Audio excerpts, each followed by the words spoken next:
अस्सलाम वालेकुम।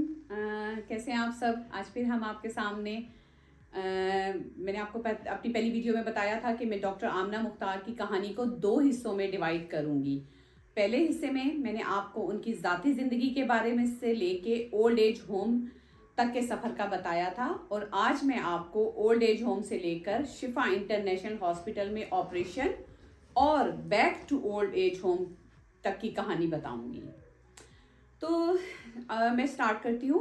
जब मैं पहली मर्तबा उनसे मिली तो यकीन जानिए कि मैं आपको बता नहीं सकती कि मेरी आंखों में उस वक्त इस कदर आंसू थे कि एक मसीहा जो लोगों में खुशियाँ बांटता है, जिंदगियाँ बांटता है, आज उसको जब लोगों की ज़रूरत पड़ी तो वो इस तरह अकेली पड़ी हुई है वहाँ पर, और इतनी कसम पुरसी की हालत में वो ज़िंदगी गुजार रही हैं जिन्होंने सारी उम्र लोगों की खिदमत की। 67 ईयर्स तक की एज तक वो लोगों की खिदमत करती रही। उन्होंने अपने लिए कुछ नहीं जमा किया, उन्होंने अपने लिए कुछ नहीं रखा, लेकिन जब उनका एक्सीडेंट हुआ तो उनको उनके अपने ही छोड़ के चले गए।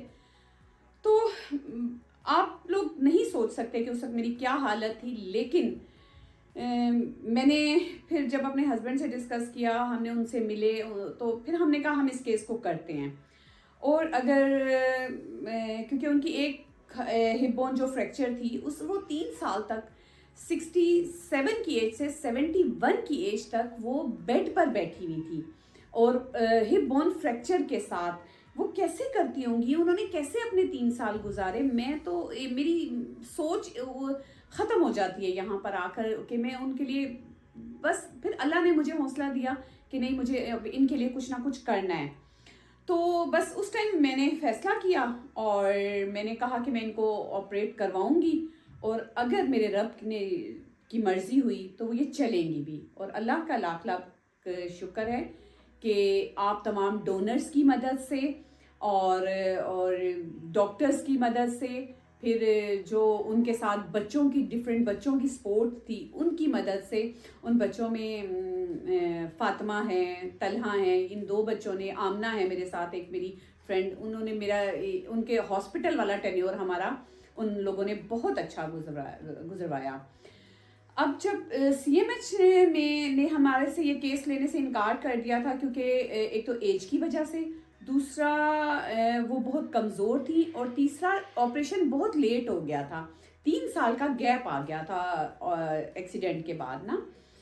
तो फिर मैं उनको लेके शिफा इंटरनेशनल गई, और मैंने आपको पिछली अपनी वीडियो में बताया था कि हमने जनरल सोहेल हफीज़ को उनको चेकअप करवाया। और मैं जनरल सोहेल हफीज़ के बारे में पिछली वीडियो में आपको बता चुकी हूँ कि जनरल सोहेल हफीज़ ने माशाल्लाह से हमसे एक सिंगल पेनी नहीं लिया ऑपरेशन में। ऑपरेशन फीस उन्होंने अपनी छोड़ी, हॉस्पिटल के भी बहुत से चार्जेस उन्होंने ख़त्म करवाए, और उसके बाद अपनी चेकअप फीस उन्होंने छोड़ी। और आपको तो पता है कि ऑपरेशन के जो 3-4 दिन वो हॉस्पिटल में रहीं, हर डॉक्टर अपनी विजिट की भी फीस लेता है कमरे में आने की। जनरल साहब ने एक सिंगल पेनी नहीं लिया उनसे। और जो सबसे बड़ी बात कि उन्होंने अपनी फाइल पे, डॉक्टर आमना मुख्तार की फाइल पे लिखा कोर्समेट, जिसकी वजह से जो हॉस्पिटल का अमला था, हॉस्पिटल स्टाफ सारों ने हमारे साथ बहुत कोऑपरेट किया। जनरल साहब ने जैसे मैं कहती हूँ कोई अपनी बहन या अपनी वालदा के लिए कर सकता है, जनरल साहब ने उस तरह से उनको ट्रीट किया। और डॉक्टर आमना ने भी इन चीज इस बात पे बहुत प्राउड फील किया कि डॉक्टर साहब ने उनको जो है बहुत अच्छा रिस्पांस दिया है। अच्छा जी, 4 अगस्त को अल्हम्दुलिल्लाह सुबह 11:30 बजे डॉक्टर आमना का ऑपरेशन स्टार्ट हुआ, और 8 अगस्त को उनको हॉस्पिटल से डिस्चार्ज किया गया। और आप सोचें कि जब उनको हॉस्पिटल से डिस्चार्ज किया, वो लम्हा भी मेरे लिए एक बहुत तकलीफ दे लम्हा था कि अगर मेरी अपनी माँ होती या मेरी अपना कोई होता, तो या जिनके अपने हैं वो उनको फिर ओल्ड हो में कैसे अकेला छोड़ते ना। तो अब मुझे नहीं समझ आ रही थी, क्योंकि आपको भी पता है कि हम इस तरह विदाउट प्रोसीजर या जो होता है, हम किसी का बंदा नहीं, भाई किसी ओल्ड होम से बंदा नहीं ले सकते। और फिर मैं डॉक्टर आमना को लेके जब ओल्ड एज होम गई हूँ तो मुझे मुश्किल लग रहा था कि मैं इनको कैसे वहाँ पे अकेला छोड़ूं। फिर मुझे कुछ समझ नहीं आ रहा था। फिर खैर हमने क्या किया, हमने एक मेड उनके लिए रखी जो 24 घंटे उनके साथ रहती थी, 24 आवर्स। 3 मंथ्स हो गया तकरीबन। अब वो मेड अभी भी उनके साथ है, हमने उसको उनके साथ छोड़ा और अब माशाल्लाह से वो अपना काम खुद कर रही हैं। तो अब वो कह रही हैं कि चाहे आप इसको ख़त्म करवा दें। हमने कहा चलें देखते हैं। और इसके अलावा फिजियोथेरेपिस्ट भी हमने उनके लिए लगवाया।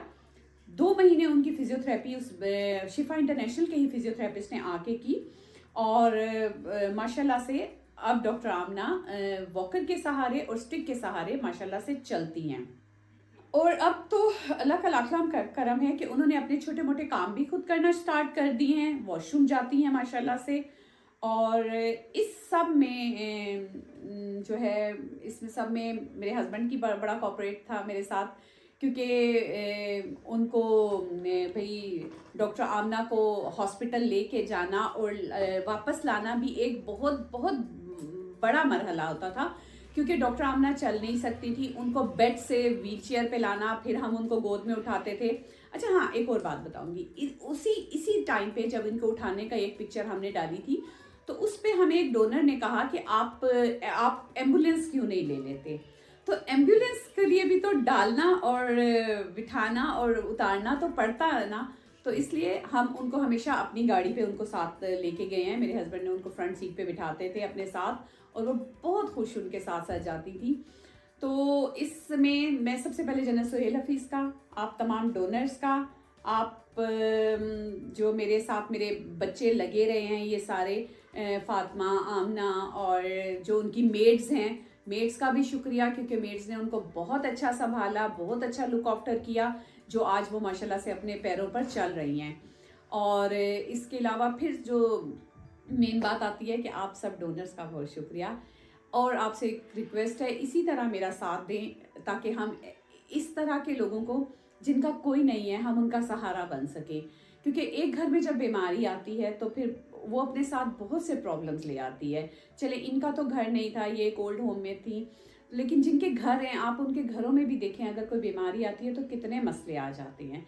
सिर्फ एक बीमार सफ़र नहीं कर रहा होता, पूरा घराना उनका उसमें उसकी लपेट में आता है। लेकिन आप सब डोनर्स की वजह से, आप सब लोगों की वजह से मेरे लिए हर केस को लेना बहुत आसान हो जाता है। जब तक आपका साथ है मैं ये काम करती रहूँगी इंशाल्लाह। उन्होंने जगा के रखना है तो ना।